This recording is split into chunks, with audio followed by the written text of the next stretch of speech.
Leçon 296. Le Saint-Esprit parle par moi aujourd'hui. Bienvenue dans cette contemplation. Aujourd'hui, nous sommes invités à offrir notre voix, nos paroles et même nos pensées à une présence qui parle au-delà de nous. La leçon nous rappelle que le Saint-Esprit a besoin de nous pour que sa parole puisse être entendue dans le monde. Il ne s'agit pas de prononcer des phrases saintes, ni de chercher à convaincre qui que ce soit,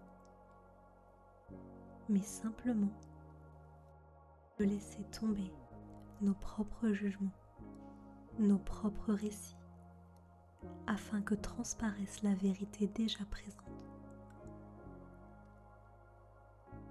Le cours nous enseigne que lorsque nous parlons à partir de l'ego, ce ne sont que des mots de séparation, de peur ou de défense.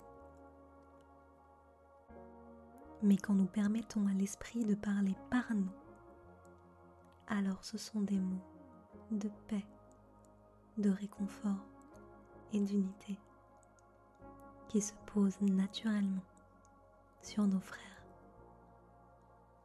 comme une source pure qui jaillit sans effort. Alors la parole n'a pas besoin d'être fabriquée. Elle s'écoule dès que nous cessons de bloquer le passage. C'est un renversement profond. Au lieu de croire que nous devons sauver, enseigner ou corriger le monde, nous acceptons de voir qu'en vérité, c'est le monde que nous avons condamné de nos jugements. Et c'est donc à travers nous qu'il est rendu libre. Comme un voile qu'on soulève, la culpabilité se dissipe et laisse place à la lumière partagée. Le Saint-Esprit nous enseigne aussi que nous apprenons uniquement ce que nous enseignons. Si je choisis d'enseigner la peur, je m'enferme avec elle.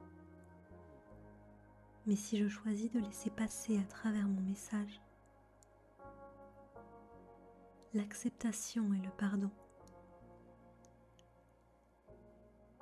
alors c'est ce que j'accueille pour moi-même. Il n'y a plus de conflit dans ce but. Tout ce que je donne, je le reçois. Ainsi le monde n'a pas besoin de mes opinions ni de mes explications. Il a simplement besoin que je devienne transparent à l'amour. Comme une fenêtre claire qui laisse entrer la lumière du soleil.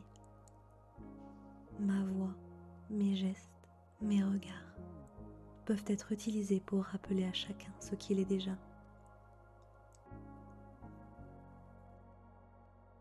Innocent, aimé et libre. Aujourd'hui, je me souviens. Ma voix n'est pas la mienne. Elle est celle de l'amour qui parle à travers moi et qui bénit toute chose éternellement.